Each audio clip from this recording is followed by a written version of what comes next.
Worker participation in the era of globalization. Globalization has brought new challenges to the world of work. Internationalization of largest companies gained momentum in the last decades of the 20th century and accelerated the 21st century even more. This was mostly due to removal of legal and political barriers to the cross-border mobility of capital and labor after the Second World War. The key factor enabling globalization was also technological development, allowing for remote communication and electronic management of production and services processes. International companies increased the range of their operations using offshoring practices, looking for resources to develop their business models or to increase their competitiveness. One of the key business strategies was to access to a cheaper or less organized labor in order to cut financial and organizational costs. Moving some parts of production process to other countries often meant also bypassing social protection, workers' rights and environmental regulations present in the core economies. The cross-border restructuring of multinational companies, like mergers, divisions, acquisitions, etc., were to serve the above-mentioned purposes. Therefore, there was a need to create a level of collective bargaining between globalized companies and their workers commensurate with the level at which key corporate decisions affecting employment, working conditions and the environment are made. Already at the end of the 1980s, European trade unions tried to introduce regulations into the Fifth Company Law Directive protecting workers' rights to information, consultation and participation. Unfortunately, this attempt turned out to be unsuccessful at this stage. Not that much later, in 1994, a directive was adopted in the European Union giving the possibility to establish European Works Councils, which was a significant progress. This regulation allowed to establish an information and consultation body in multinational companies operating in the European Union. Establishing the European Works Councils was a first successful attempt to create cross-border level of social dialogue. Until now, it is a unique mechanism present in the companies operating in the European Union, not available in other parts of the globe. There are still some attempts to tune up this mechanism in order to increase the effectiveness of information and consultation processes in multinational companies. In early 2000s, workers in European companies, SE, and European cooperatives, SCE, have gained also significant powers in the field of information, consultation and participation. The scope of these rights is even larger as compared to the powers given to European Works Councils. In example, workers are entitled to elect their representatives to the boards of directors, which gives them direct access to decision-making process at corporate level. However, the number of European companies and European cooperatives is relatively small in the European Union. As of 2018, there were just more than 3,000 of European companies and European cooperatives. Trade unions also feared that part of the cross-border restructuring would result in limiting their rights to information, consultation and participation. What is more, it may be one of the reasons for these restructuring processes. Therefore, trade unions insisted to ensure workers' rights specifically in the process of cross-border restructuring. These attempts found their concrete form in the Cross-Border Mergers Directive 2005/56/EC. This directive contains provisions ensuring that the mechanisms of social dialogue in the merging companies will be maintained at a level not worse than before the merger, under certain conditions. These labor rights were repeated in the subsequent EU Directive 2017/1132/EC relating to certain aspects of company law. Additionally, later Directive 2019/2121 amending Directive, EU, 2017/1132 as regards cross-border conversions, mergers and divisions extended the scope of the regulated restructuring from mergers also to divisions and conversions. In most of the countries in the European Union, workers have the right to elect or appoint their representative to the company's boards, like supervisory board or management board. This entitlement, called workers' participation, vary however, between the countries due to the fact that there is still no EU-wide regulation setting level playing field in this respect. In effect, democracy at workplace is limited in some countries as compared to other, and in some countries workers cannot enjoy this right at all. In the project Let Us Participate: Cross-Border Corporate Reorganization and the Future of Employee Involvement in Corporate Governance, we look at the information, consultation and participation rights in the cross-border restructuring in the European Union. The key objective is to increase employee involvement in the cross-border collective bargaining and social dialogue by better understanding the transnational reorganization of undertakings. We look especially at the role of existing social dialogue mechanisms like European Works Councils and board-level participation in cross-border restructuring processes. The partnership encompassed 6 countries: Denmark, Italy, Macedonia, Poland, Romania, Spain. The study focused on 3 issues. 1. Evaluation of the EU law on cross-border restructuring, and the role of 2. Board-level employee representation, and 3. European Works Councils in cross-border corporate reorganization. The key results were presented in the Impulse document, including action plan addressed to social partners and relevant authorities aiming at strengthening workers' rights in these processes. Information, consultation and participation rights in cross-border restructuring. Corporate restructuring, facts and figures. The total value of mergers and acquisitions worldwide was significantly growing from mid-80 ties and fluctuated since then, with peaks in late 90 ties, just before the financial crisis 2008+ and in 2015. Figure 1. Yearly value of mergers and acquisition after 2015 exceeded $3,000 billion, and yearly number of these events exceeded 45,000 transactions. In general, peak mergers and acquisitions activity coincides with other indicators of speculative excess, such as peaks in the stock market and in lending activity. Figure 1. Number and value of mergers and acquisitions worldwide, 1985 to 2020. In Europe, the value of transactions in the last 2 decades has fluctuated between 500 and 1,800 billion euros, and the number of transactions has fluctuated between 10,000 and 18,000 during the same period. Workers' rights to information, consultation and participation. In a global business environment, which is moving ever more rapidly and constantly changing, the flexibility of enterprises to quickly evolve, adapt and reorganize is crucial to establish companies' global competitiveness. However, the reorganization of enterprises is often damaging in terms of employment security and sustainable jobs. Therefore, the European Union developed legislation to enable EU enterprises to divide or merge more easily, and at the same time, to ensure that the workers' rights to various forms of social dialogue are protected. Since at least one of the companies involved disappears, the acquired or merging company or companies, existing systems of worker representation are endangered by mergers. The fact that companies involved are located in different member states increases the challenge for workers, because the resulting entity, the acquiring or merged company, may be registered in a country with weaker workers' rights than the countries in which the dissolved companies were located. It is important to ensure the rights to information, consultation and participation during the merger process through the legislation, especially at an early stage, before the final decision on a merger has been made. Cross-Border Mergers Directive 2005/56/EC, CBMD, provides a specific legal framework for cross-border mergers of companies. The directive includes some solutions in the area of workers' participation, which have been present already in the Council Directive 2001/86/EC, supplementing the statute for a European company with regard to the involvement of employees, SE Directive. Many of these provisions, though, are significantly weaker and less consistent than those in the SE Directive. In particular, the Article 16 of the Cross-Border Mergers Directive provides that the rules on employee participation shall follow the laws of the member state where the registered office of the company resulting from the merger is situated.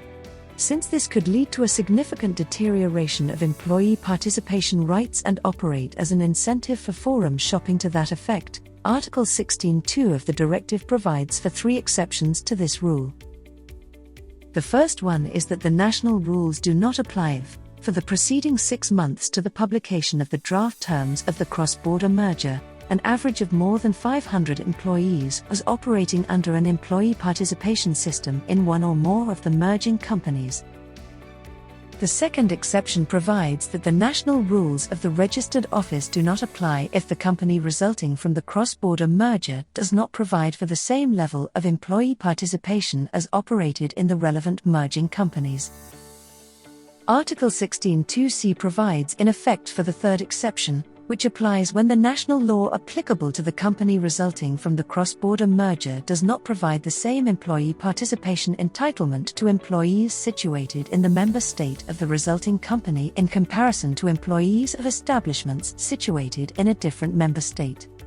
If any of the exceptions applies, the management can negotiate with the employees the form of employee participation in the successor companies applying the standard rules. Article 16(3) regulates this procedure by referring to the SE Directive. The main difference is that for the application of the standard rules, the percentage of employees required to have been previously covered by an employee participation system has been raised from 25% to 33.3%. Evaluation of the CBMD showed that the directive does not go far enough in protecting workers' rights, neither in cross-border merger situations nor in cross-border divisions or cross-border conversions. Therefore, Directive 2005/56/EC and a number of related directives were subsequently codified and repealed by EU Directive 2017/1132/EC relating to certain aspects of company law. The Article 133 of the new directive directly repeats the provisions of the Article 16 of the CBMD, and therefore does not alter the workers' participation rights nor solves the identified above limitations in this respect.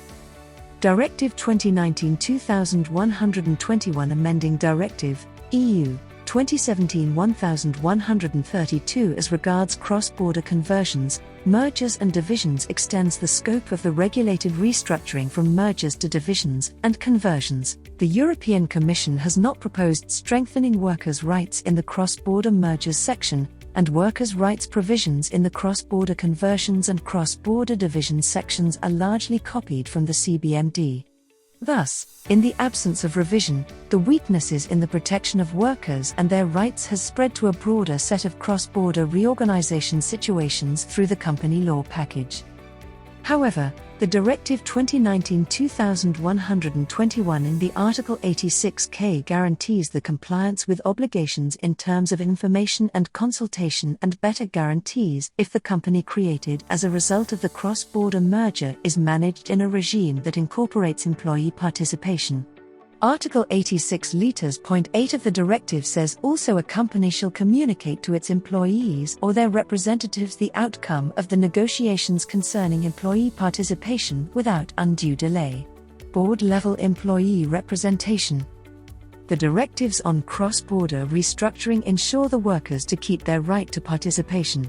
Specifically the right to board-level employee representation, BLER. This is a mechanism in which employees choose or designate their representatives for the statutory bodies of companies like supervisory board or executive board. It is an important element of industrial democracy exceeding the scope of the information and consultation mechanism. It allows workers to become citizens at their workplace, which corresponds to a broader concept of justice and democracy implemented not only in socio-political structures, but also in economy. The workers' representatives, once elected or designated, have the responsibilities equal to other members of the statutory bodies in company, supervisory board, executive board, and represent workers' interests at the same time. Unlike the information and consultation rights, regulations on BLER are left to the discretion of the member states, and therefore there is no legal framework allowing for setting certain standards in each country in this respect. In result, a large variety of adopted BLER solutions might be found in the EU countries. Contrary to the belief in the marginal role of BLER, this solution is in place in 19 out of 31 countries of the European Economic Area, 14 of which enjoy the wide regulation scope and 5 only limited participation rights. Figure 3. Figure 3. Classification of countries belonging to the European Economic Area, EEA, in terms of the regulations on board-level participation rights as of 2017. European Works Councils. Also, European Works Councils might play an important role in cross-border restructuring. European Works Councils, EWCs, are permanent bodies that facilitate information and consultation of employees in transnational companies with branches in at least 2 countries of the European Union. The possibility of their appointment was established by the Directive on the European Works Council of 1994, Directive 94/45/EC, which was then updated and took the form of Directive 2009/38/EC. The main motivations staying behind the establishment of such a mechanism was the need for a workers' response to the developing globalization processes of enterprises and the need for greater integration in the European Union, also in the dimension of social dialogue. Along with the greater internationalization of companies, a relevant level of social dialogue was needed that corresponded with adequate bodies where decisions made in order to balance the position of workers and employers. European Works Councils have introduced a new European level of industrial relations. They are the first truly European institution representing interests at the level of a transnational company. Moreover, they reflect the necessity to respond to the Europeanization of enterprises emerging from the single European market. In doing so, they complement existing national information and consultation channels, in the form of works councils. The EWCs might be created in multinational companies having establishments in at least 2 member states. Such companies must comply with the following criteria: have at least 1,000 employees in the member states, and have at least 150 employees in each of at least 2 member states. Due to presence of European legislation, the provisions on EWC are harmonized in all member states, unlike in the case of participation rights. The EU European Works Council's directives, both the 1996 Directive and the recast Directive 2009, formulate information and consultation rights for employee representatives also in case of mergers. Recital 10 of the recast directive says that the functioning of the internal market involves a process of concentrations of undertakings, cross-border mergers, takeovers, joint ventures and, consequently, an internationalization of undertakings and groups of undertakings. If economic activities are to develop in a harmonious fashion, undertakings and groups of undertakings operating in 2 or more member states must inform and consult the representatives of those of their employees who are affected by their decisions. The recast Directive 2009/38/EC strengthened the role of EWCs in restructuring processes, which indicates the intent of the EC and other stakeholders to enhance and concretize the information and consultation process in this regard. Additionally, most EWCs and SEWCs are eligible to hold additional meetings in the event of so-called exceptional circumstances, such as relocations, closures or collective redundancies. This right was included in the subsidiary requirements and in almost 90% of EWC agreements as of 2015.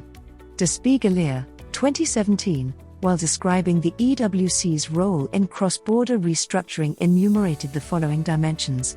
The EWCs can be instrumental in coordinating the employees' responses to the restructuring and be the catalyst for the creation of a genuinely European strategy or action.